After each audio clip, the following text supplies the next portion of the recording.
we've tried to give Gatesville's Rayshon Smith some love here on the podcast because Aaron Hunter out in um, Gatesville, the head coach out there, has declared him the most underrated player in Central Texas, and we heard that, and we've tried to you know give Rayshon some love. Um, but he's probably not the only one that's being overlooked. So I'm Hmm. curious, who's someone that you've seen that maybe we haven't talked a lot about, who's kind of flying under the radar? All right, I've got two and a bonus answer on this Okay. question.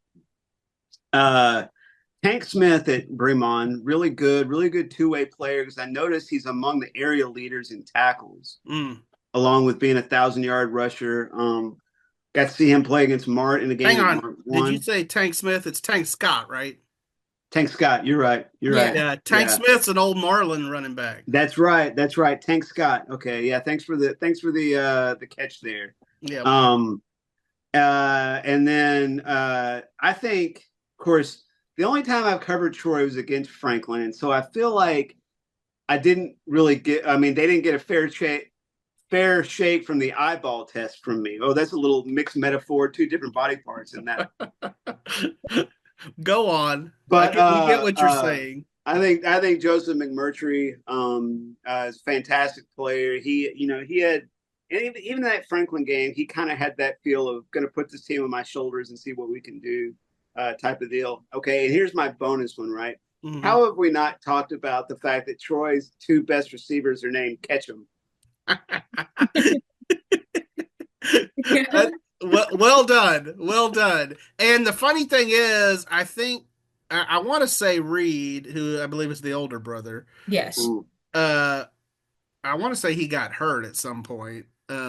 Yeah, I checked the stats. It looked like they all played 10 games, but that might not be right. Well, Max at any Preston. rate, Yeah, the other brother, the younger brother, uh, Cohen. Cohen, his went like it looked like when Reed's numbers went down, his went up, and he Mm-hmm. just picked up the slack. So as long as you got to catch him out there catching it for Troy, you're doing all right.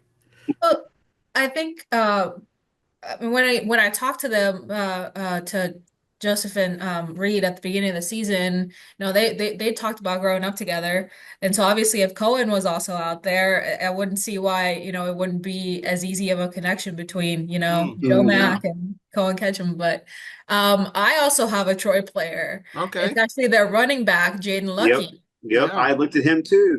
Good Yeah. call. Because I 1,000-yard mean, rusher that we haven't really talked about. yeah, he's right behind Evan Moreno now in Mm-hmm. the Stats Plus rushing column. So um, I know Coach Bearshaw, can never say it right. Bashir. Yeah. Bearshaw. Um, he was talking about wanting to have a balanced offense and a balanced team, and I feel like they really accomplished that this year with Jaden Lucky at running back, and I mean, yeah, like Joseph McBurdy's a heck of a quarterback, but you gotta also give it up to all of the other pieces that have made that work, and then I also think Keandre Brooks at University. Like we've talked him about him a little bit, and we've obviously seen him play. I mean, he had that fantastic catch against Lampasas to, win the game. But when you got London Smith, everybody talks about London Smith, but when London went down, or even when London's in the game, sometimes like KB just gives University that other object option that teams aren't really expecting them to go to because you And have he's kind of someone. a new football player, isn't he? I think Coach Felix was telling me that he's playing football this year and hadn't in past years. Mm. Yeah, no, Looking he's forward to mainly him. been a basketball guy. Mm-hmm. Like you see him play basketball, you can tell that's his sport. But Mm-hmm. yeah, he's been really good as Yep. a wide receiver this year. I will not mention a midway guy.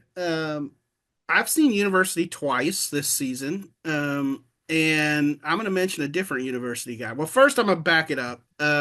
Back in the summer, I wrote a column where I was just looking at high school football in our area and answering some questions for the season.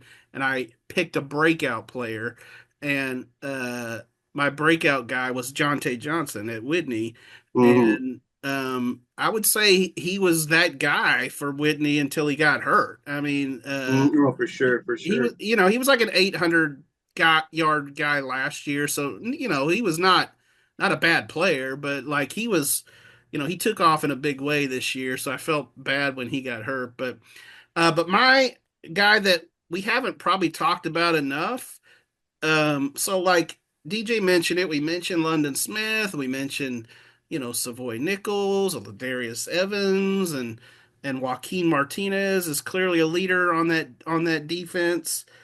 But how have we not talked more about Jeremiah Green? Oh Um, yeah. you know, Yeah. this kid, so on the season, he has 42 tackles as a corner slash safety. Um, Leads the area in interceptions with seven. He just seems like he gets one every week. Ball hawk. Yeah, and two fumble recoveries.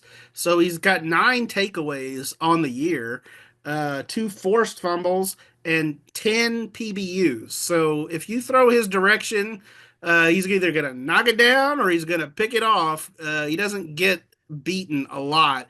I saw him take one back against Waco High for his only pick six of the year. But that kid is really good. He's only 5'10", 165, but I did see on his Twitter feed as I was preparing, my answer for this, that he made a recent stop at Baylor. So, I mean, he's probably getting some big looks. So yeah, I mean, I think that kid's really good. Hmm. Hmm. Yeah, I mean that I feel like the fumble that Ellison had in the second, I want to say it was the second quarter, where I mean the kid looked like he was about to score, and it just kind of like Jeremiah Green was like in there, like was almost basically glued to him. The ball kind of just bobbled, and then like as soon as it hit the ground, he goes in, he snatches it, and he takes off. And it was like if they'd had the opportunity to put in some more blocks, like he could have gotten past the the Well, midfield. you love a guy on defense that just has a nose for the football. I mean, that is You a gotta have them, quality. honestly. Yeah, You you know. got you gotta Yeah. have them. I mean, those Hmm. those those are really fun guys to watch.